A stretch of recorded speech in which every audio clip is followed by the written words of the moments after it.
এই দুনিয়া ছেড়ে একদিন না একদিন মৃত্যুবরণ করতে হবে। তা আমি যে আয়াতটি তেলাওয়াত করেছি, সংক্ষিপ্ত আয়াতের একটু অর্থ এটা আমরা সকলেই জানি। কুল হুয়াল্লাহু আহাদ আল্লাহুস সামাদ লাম ইয়ালিদ ওয়ালাম মুস্তাকিম সিরাতাল লাযীনা আন'আমতা আলাইহিম গায়রি। সেটা আমাদেরকে সৃষ্টি করছে এই কারণে আমাদের মুসলিমিন আল্লাহুম্মা কুল্লাহু কুফুয়ান আহাদ বিসমিল্লাহি মুহাম্মাদি ওয়া আলা আলিহি ওয়া আসহাবিহি ওয়ান নাস আজমাইন কালিমাত তাইয়্যিবা লা ইলাহা ইল্লাল্লাহ মুহাম্মাদুর রাসূলুল্লাহ সাল্লাল্লাহু আহাদ দুরূদ ইব্রাহিম আল্লাহুম্মা সাল্লি আলা মুহাম্মাদ ওয়া। কিন্তু সেই মৃত্যুর সময় এবং তারিখ আমাদের কারো জানা নেই। আল্লাহ তার স্ত্রী এবং এতিম শিশু নাবালক বাচ্চা আল্লাহ তাদেরকে আমার তো চলে যেতে হবে।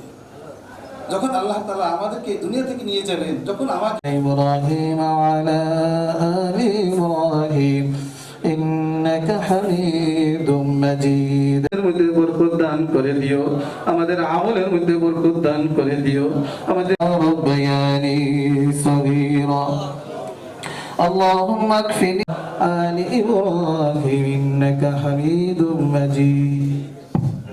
জীবন সেটার জন্য আমাদের কিছু সওয়াল দিয়ে যেতে হবে। সেটাই হলো জীবিত আছেন আল্লাহ জনাব তারেক রহমান সাহেব সহ আল্লাহ সকলের আল্লাহ শারীরিক মানসিক সুস্থতা দান করে দিও রব্বুল আলামিন, তাদেরকে দীর্ঘ এবং নেক হায়াত দান করে। এই পাঁচ ওয়াক্ত নামাজ সঠিক টাইমে আদায় করতে পারি সেই তৌফিক দান করে দিও। বেশি বেশি থেকে চিরবিদায় নিয়ে অন্ধকার কবরে শুয়ে আছে রব্বুল আলামিন, তুমি তাকেও জান্নাতুল আল্লাহুম্মা রাব্বির হামহুমা কামা রাব্বায়ানি তাজদারে মদিনা হযরত মুহাম্মদ সাল্লাল্লাহু আলাইহি ওয়াসাল্লামের রওজা মুবারকে পৌঁছাইয়া দিও রব্বুল আলামিন। বাবা আদম আলাইহিস সালাতু ওয়াস দান করে দিও রব্বুল আলামিন। দেশ নেত্রী বেগম খালেদা জিয়া সহ এবং তার আল্লাহ স্বামী আল্লাহ শহীদ রাষ্ট্রপতি জিয়াউর রহমান এবং তার ছেলে আরাফাত হোসেন কোকো দুনিয়া থেকে চলে গেছে রব্বুল আলামিন, তুমি তাদের জীবনের সমস্ত গুনাহ খাতা মাফ করে দিও।